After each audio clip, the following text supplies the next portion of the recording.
Huh. Yes? What's that all Oh about? no. Yeah, I'm just checking. All right. We've got some signals coming through to YouTube. This Great. is good. Things are not black. Signals coming across. Love it. Yeah. Well, Daniel, now that we know that it's working, Mm-hmm. Mm-hmm. because we've got the smoothest transition in the Yeah. business to Mm-hmm. Oh, the business. the business. Yes. Oh, the Welcome back. business. Welcome back. Yes, welcome to you as well. Thank you for signing up for another year. I don't know if you knew this or not, but showing up for this episode, Daryl, you have signed up for another year with Oh, me. it's one of those agreements. You've clicked accept. You've joined the Mm-hmm. meeting, so therefore Yeah, that there is signals. no, once you've used the service, you've accepted the terms. All right. Um, did we get a raise in the contract or? Yes, we did. Okay. Um, Not only do we get to keep doing this, we get to do more exciting things this year. We get the privilege of doing Well, more yeah, exciting on things. that, and I know this is just green room chatter before we get into the show. Thanks Mm-hmm. to those who are entering the room and coming along, and those who catch the video later. Daniel and I are going to do a bit of an experiment, shuffling a few things around with our format, and we figured like we haven't done quick mentions for a while, and we want to try and fit the quick mention into the shorts format for our new channel. Yeah, it's so. I mean, we've done. I think we've done quick mentions, but we Mm, just kind of we didn't make a big deal about it. We just kind of ran through it. mm. But yeah, so YouTube has a shorts feature that allows you to, create a quick video, and it's perfect for a quick mention to give a little bit of insight, tell you why you should pay attention to the thing, whatever the thing is. So we will be doing that and getting started very soon. In fact, we have quite a few because we took a couple weeks off. We have quite a few things to talk about, so we have some in the hopper, as it were, to discuss, and we'll be creating those right shortly. Shortly. So Very good. yeah. Haha. um, I know, like, sometimes it's because there hasn't been a lot that's been released to talk about, but Mm. um, yeah, we want to see if shorts will be just a interesting thing for people to catch up with. We're going to keep it really low production in terms of trying not to be fancy. We'll just Mm. using Restream here. There's this new feature where we can do a portrait style of something, so we'll kind of use that and show our screens and pass a few comments, but it's got to be below a minute, Daniel. I find that if you get Yeah. close to, uh, even when you think it's a minute and it goes 1 second over, YouTube doesn't see it as a short anymore, and it just comes across as those videos where it's portrait, but they do like this blurry sidebars. Yeah. Yeah. Well, we're gonna be expert at this very quickly, I think. Yeah, So absolutely. yeah. Fun So anyway, times. so be looking forward to that, and other things we're going to do this year. We're just going to take 2023 and say, let's bring more quality, more information, more engagement with you, those that are cherished watchers and listeners. Really appreciate you coming along, and we hope we bring value, and we want to hear from you, to how we can do that better. Yeah, So, yeah. I mean, I still hear from people saying, "Hey, love your show. Enjoy the quick catch ups of what's going on and your commentary." And so it's really cool to know that we continue to bring value, mhm. and um, let's do that now. Okay.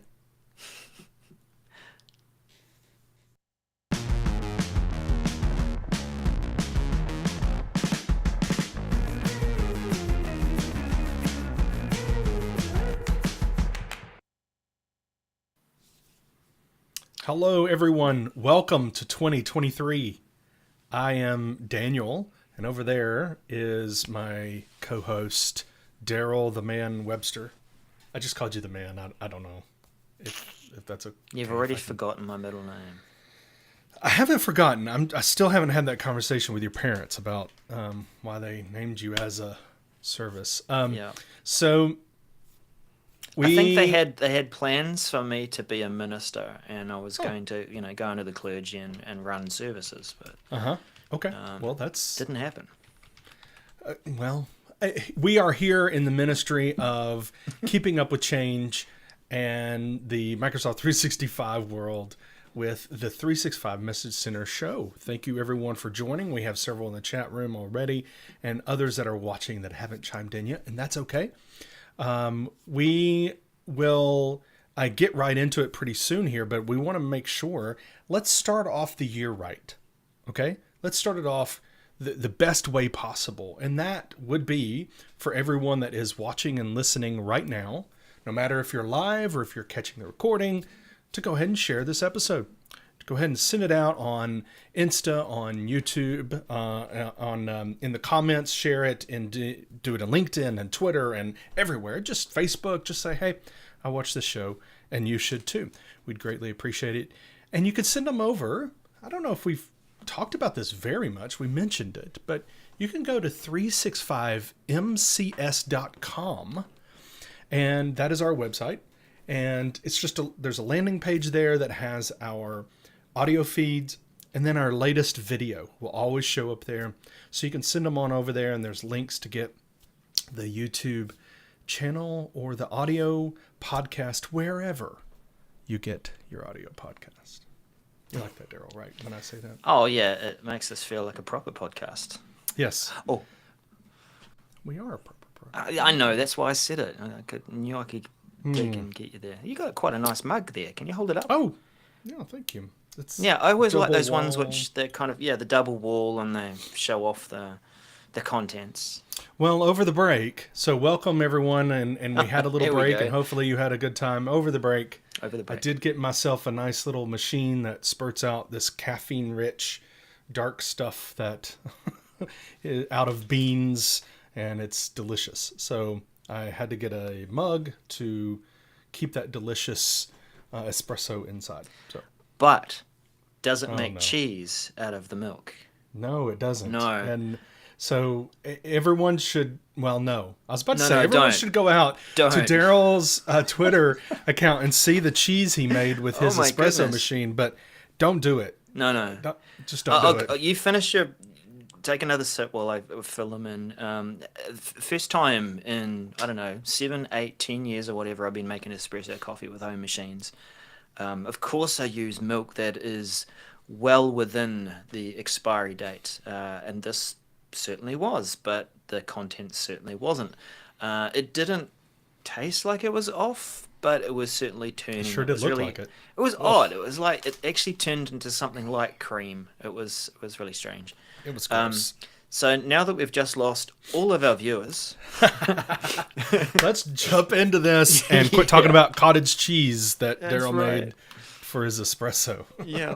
Oh dear. Well, our first message, Daniel. Let's flick that up on screen. Yes. So first message of 2023, and it's about Viva. Yay!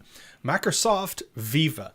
Meeting prep inline suggestions coming to Outlook with Viva Insights. Now, how many of you have seen those insights when you get a meeting request?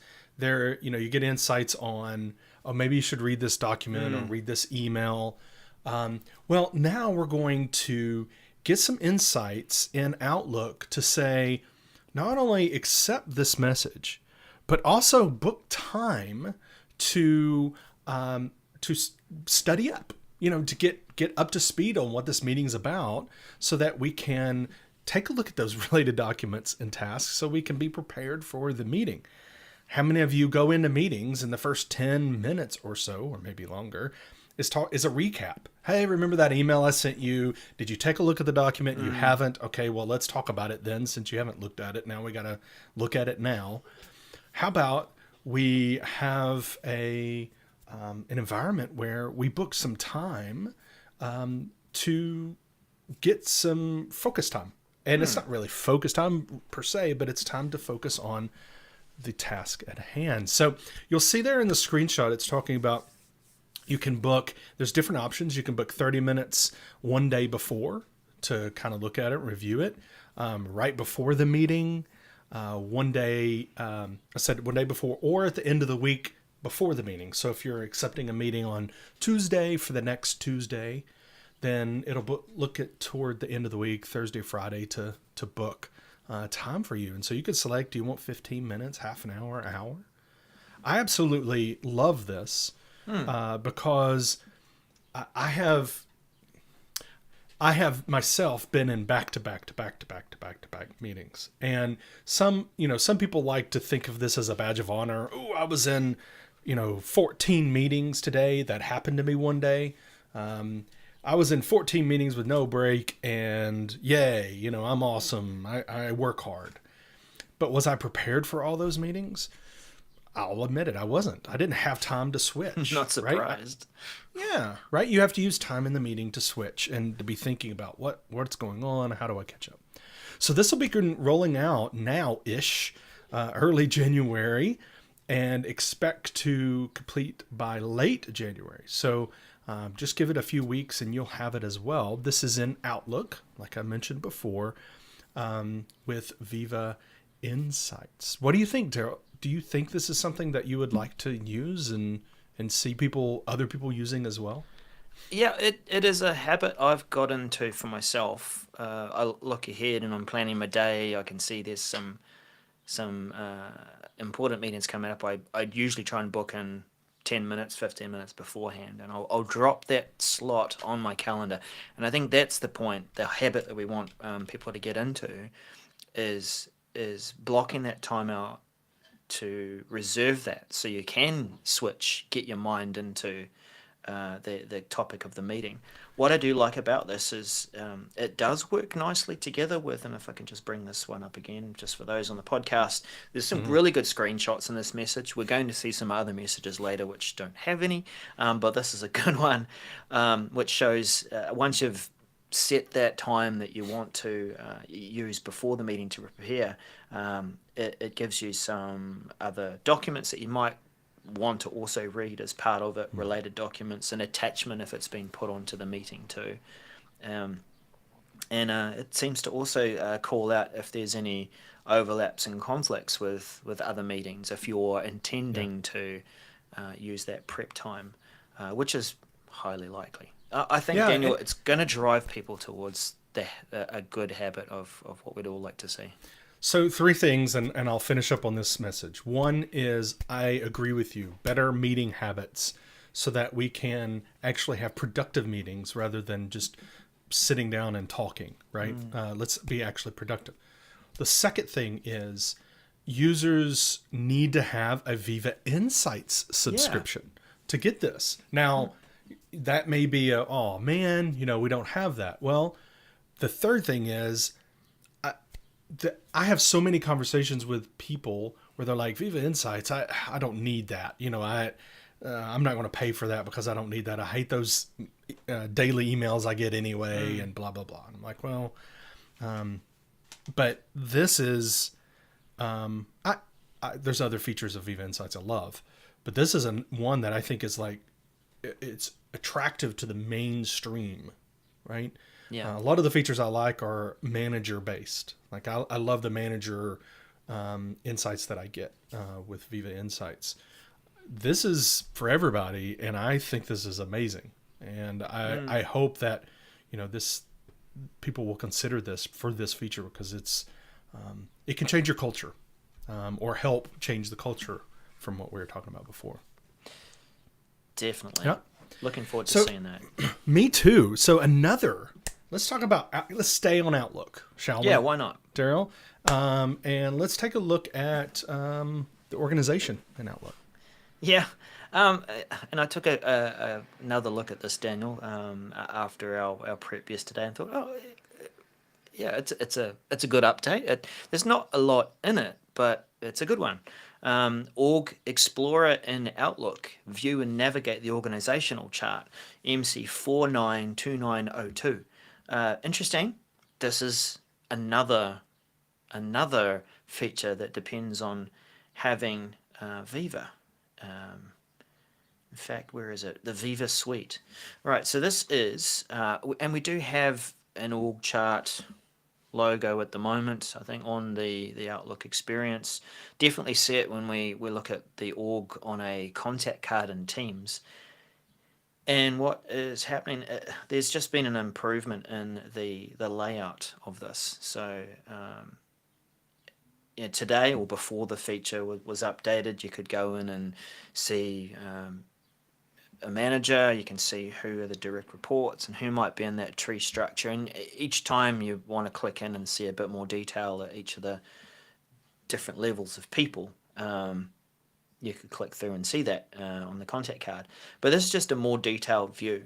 And it does a nice roll up too of at each of the kind of managerial levels, that there are direct reports, there are total of this many people that they're responsible for.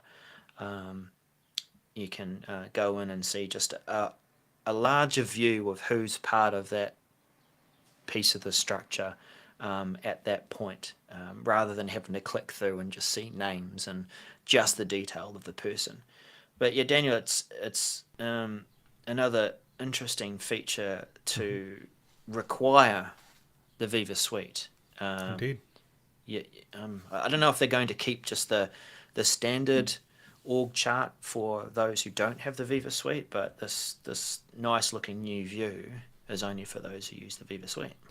Right, and I think the one thing to keep in mind is all those things that were announced last year for Viva. Some of them, I said all before, but we're starting to see those rolling out this year, and a lot of those were what we would call premium. You need the Viva Suite. You need to pay for the Viva application. So one thing I'll kind of let everybody know is that there was a deadline to sign up for Viva. I think it was the end of last year, 2022, to get the Viva Suite at a 25% discount per user. Well, they've extended that now to July 1st of 2023. So you could still get that discount. So if you're interested in getting, it's Engage, Connections, Learning, Insights, Topics, and Goals. All of those you can get for that one fee per user. So anyway, this is another thing that we're going to be talking about that, yes, it needs that subscription, but I think there's some high value in these things, right? And Viva came out, or was announced well over a year now, and for some time people looked at it and framed it up as, it's just reframing of Microsoft services and one or two acquisitions, and it didn't feel like there was a lot going into it and a lot changing.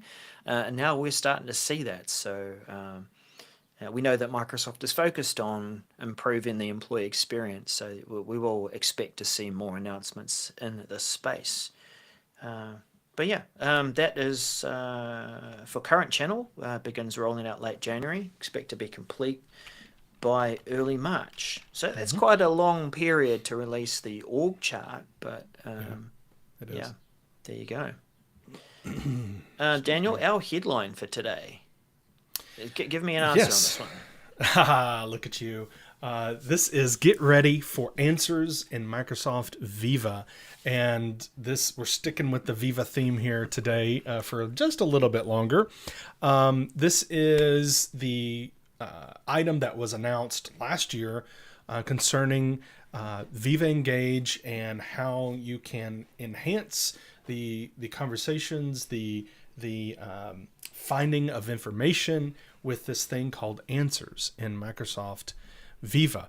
And so this is the announcement saying, hey, get ready. It is coming. This conversational experience about Q&A is coming. And you will, of course, have to be in native mode, which is for Yammer, which is the mode of not legacy, not the old way, the new way, right? You have to be in native mode. And there's a guide there linked in the message to get you there if you haven't already. And of course, you will need to have a license. This is one of those that you're going to need a Viva Suite license or Viva Topics license, because that's what is happening here, is that the conversations is around knowledge. And when you hear that and Viva, think topics. So this is that information knowledge that your users have. They're getting answers to those topics. And so aptly named, you'll need a Topics or a Viva Suite license for this. So there's some information about how, some best practices here, how to get started with this, how to enable and have this rolling out for your users. This is going to be available early February of 2023 and be completed rolling out to those that have a license early March 2023. What do you think, Daryl, about answers and how organizations could really best start using it, like immediately, right? What is the first thing that organizations could tackle and start using it immediately and get success out of it? Yeah, well, as a quick recap, it is a combination of the questions and answers feature in Yammer, the topics feature of Viva, and together with that, if you're using topics, you will have topics that have subject matter experts and some information around that. And really what it's clever at doing is you might already be in the habit of posting a question type post in Yammer or Viva Engage, and that attracts people who want to help, and they will respond, and you have a list of all of these answers. You can mark the best answer, you can upvote, you can do all those sorts of things to make it easy to find. The benefit of answers in Viva is that it takes Q&A even further than that, and it helps you find the subject matter expert, and so it will go out, and if you've assigned a topic to one of your questions, then it will present that to some of the people who have been nominated as subject matter experts in Viva Topics, and so it's a bit like a queue for them. Not so much like a service desk, because it's not that, but it's hey, here's some things that you might want to take a look at, the questions that are in your area of expertise.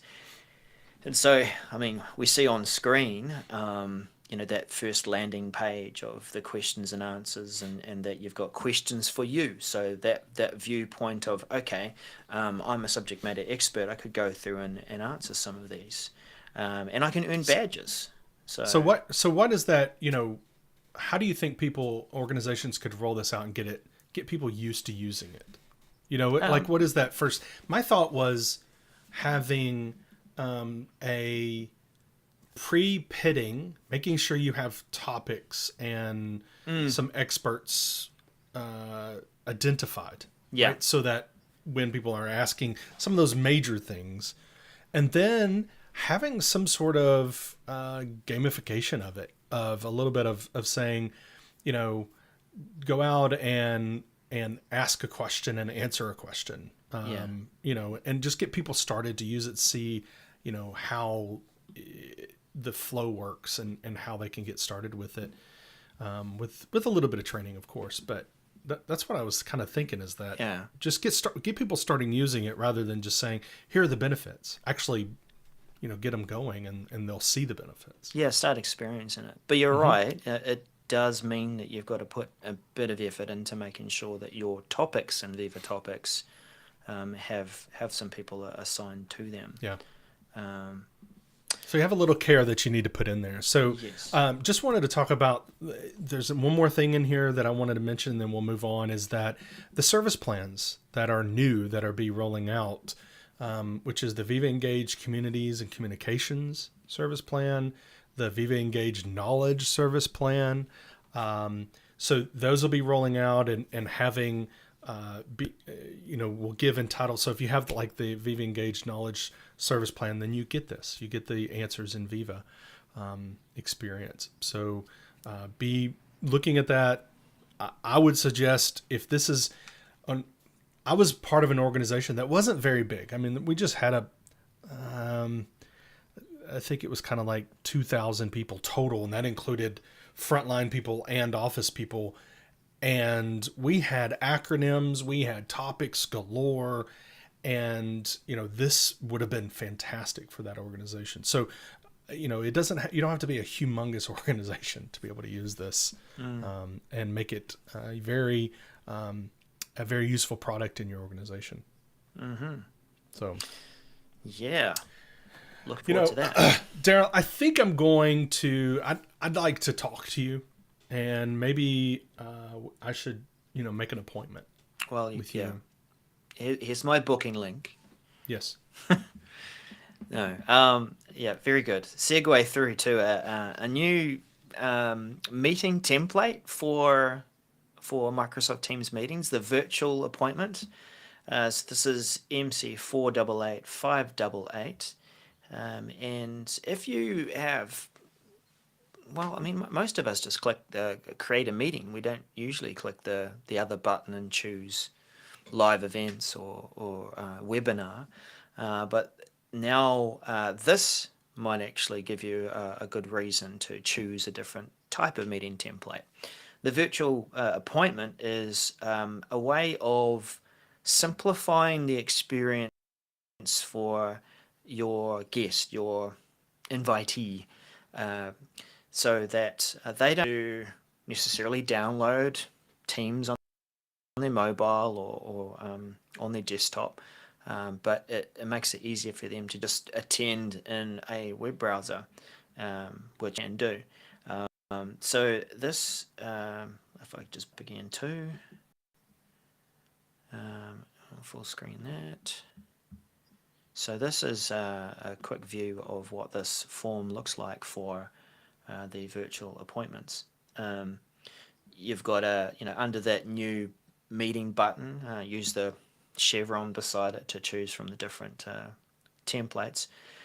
You can drop in the guest's name and email, which, okay, you're already inviting them if you're adding their name to an appointment or a meeting invite. But these details are going to be used to present a more personable screen so that they will, it feels like you're inviting them a bit more personally. Usual details in terms of time, repeat. If you're inviting attendees from your own organization, of course, they will have Teams because you've got Teams, so they won't necessarily get this guest kind of experience. But that's what the form looks like. And then into the user experience, just showing that it's from the mobile, just a little card, I guess, to say that this is the appointment name and who's invited you, and then you can join the appointment as a guest. If you are using Teams, or if you're signed in with a Microsoft 365 account, it'll pick that up and it'll use your name as part of joining. But if you're a guest, you're not using M365 or Teams, you can just drop in your name and it'll pop it in there. The nice thing too, Daniel, is it provides a waiting room, so you can be there. It's a bit like being in the lobby, and it'll let the organizer know that there's a meeting waiting for them and it should start soon. What do you like about this, Daniel?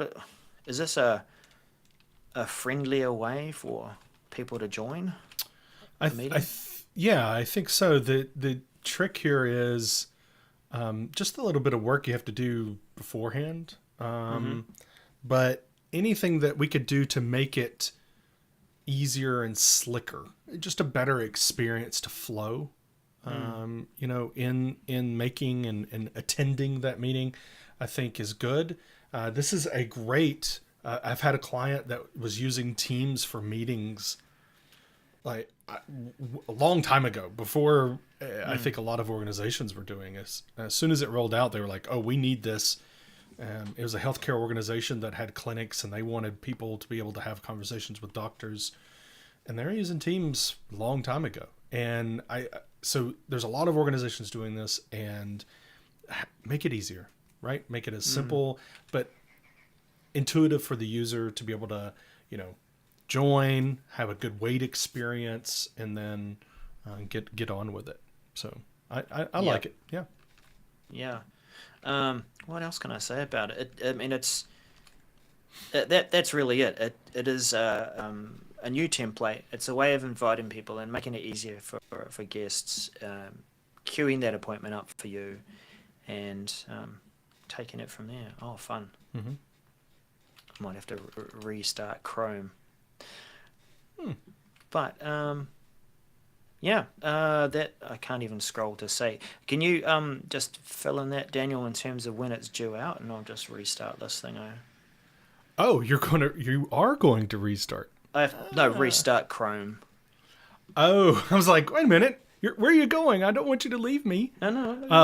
No. So the virtual meeting, it is rolling out for the template, Teams template, rolling out early February and expected to be complete by late February. So next month, having that rollout period.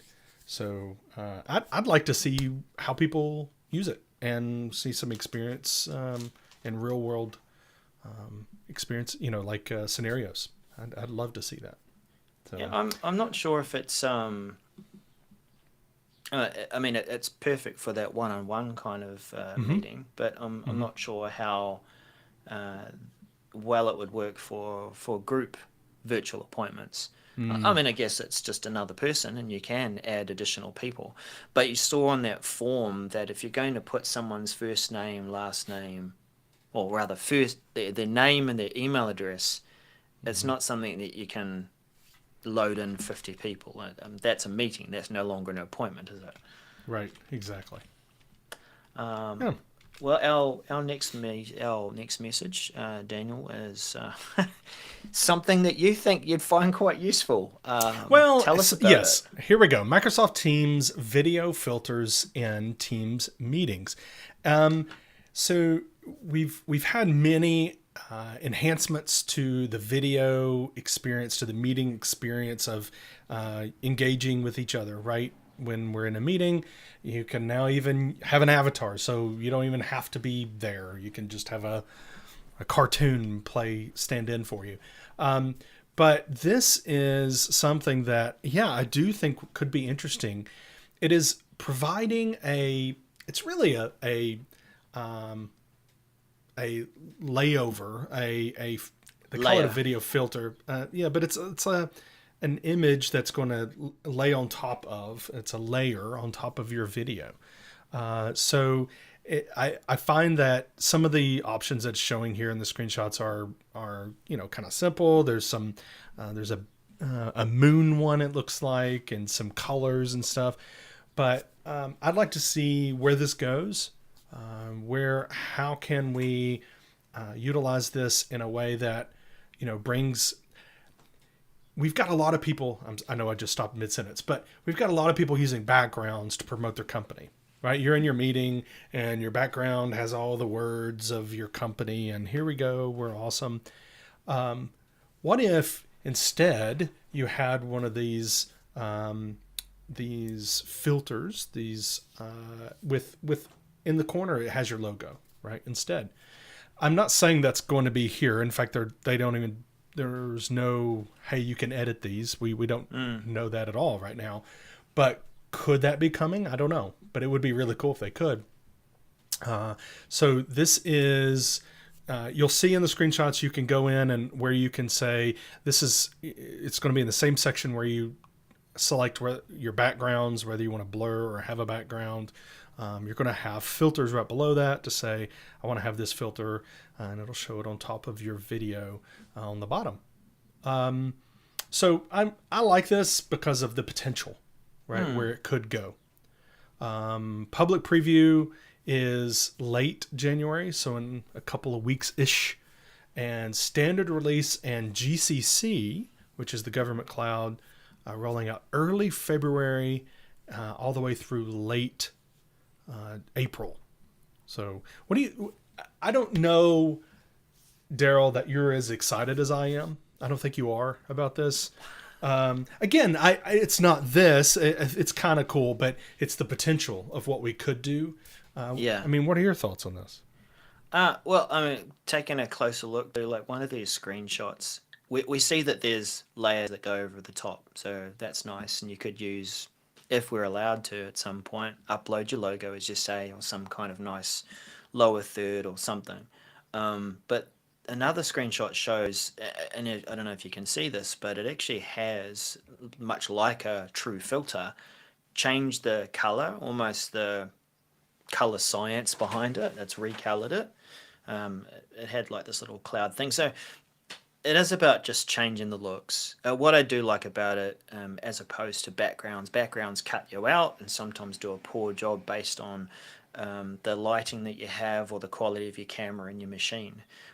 Whereas this will just overlay and improve the look or add something to it. Indeed. All right. Yeah. So last on is actually kind of a big deal. And it's something that has been on our radar for a while. Some in the community have noticed it and pretty excited about it, is let's request some content from outside users and give them a spot to put it. Yeah, SharePoint external file requests in SharePoint document libraries, MC495329. Something that we've been able to do from OneDrive is go to a folder, click a button in the menu to say request a file. It creates a link, and we can share that link with people. They can upload files to that. So it's a way of us collecting files. And this is coming now into a SharePoint document library. Now, just like with OneDrive, you're going to have a few things in place to make sure that that's possible. Your administrator needs to have the anyone links enabled at the tenant level, and the file feature available for users within the tenant. And these various things can be turned on and turned off as you like from PowerShell. But those are important. Oh, and the other requirement too. The admin has to have configured view, edit, and upload permissions for anyone links. So not just view. Of course, view's not going to give you the ability to upload, but it's leveraging the anyone link.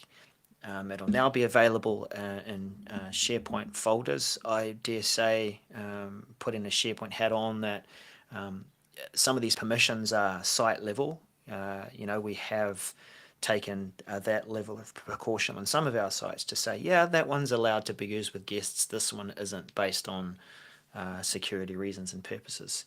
So you have all those sorts of considerations, but when it comes down to it, it's a good feature to collect files. People who are uploading the files won't be able to see other files that are uploaded. They won't be able to edit. It's purely just to upload. And the good thing about this, Daniel, is that where some might have been making use of this in OneDrive and then having to shift those files to SharePoint for other people to benefit from in their team, now you can just request do those the collaboration. files. Yeah, do the collaboration where you need to, right? Yeah, exactly. Instead of having to do any sort of moving. So it is something that even, and Phil in the chat has pointed out that disappointed that you have to do both the enable this and require anonymous. So it's not something by itself. You have to do both, but I could see a lot. This is filling in a useful functionality that we used to have when we used to use SharePoint for an extranet, right? You could allow easy access for people to bring in and drop off documents that you requested. So this is nice, but I think that it is something that you could. I like it. Hopefully we're going to maybe have a smoother experience with the whole not having to enable anonymous, but and there's another suggestion I think Phil made was having a separate tenant, right? You can have a separate tenant for this kind of functionality and just have one user in that tenant, right? And have people dropping off, but then you're kind of in that same scenario of you're going to have to move the documents, but that may be a solution too. I think a V2 version 2 request for this is that you're able to turn this on at a site level. So it's not just anyone, everything across Right. all tenant, but we have dedicated this site for that purpose. Keeps it nice and bubbled. But that is in preview, rolling out late January. Expected complete late February. For GA, it'll be rolling out early February and completed late February. And Daniel, that is the show. Indeed it is. Please go ahead and make sure and give us a thumbs up on the video. Share out the link to, if you're listening to the audio podcast or watching the recording here, share out the video. Let everybody know where they can catch us. And remember, 365mcs.com is our new website, our landing page. And then you can tag us on any of the socials, 365mcs. I'm excited about 2023. I'm excited about us starting to do some of these quick mentions in YouTube. So be looking forward to seeing those in your feed in YouTube. Daryl, I'm really excited about this year. Yeah, and thank you everyone for joining us in this first episode. We look forward to more engagement, more chatter, more inspiration from each other as we all try and make sense of Microsoft 365. Yes. All right, we'll see you again, everyone. Bye for now. Bye-bye.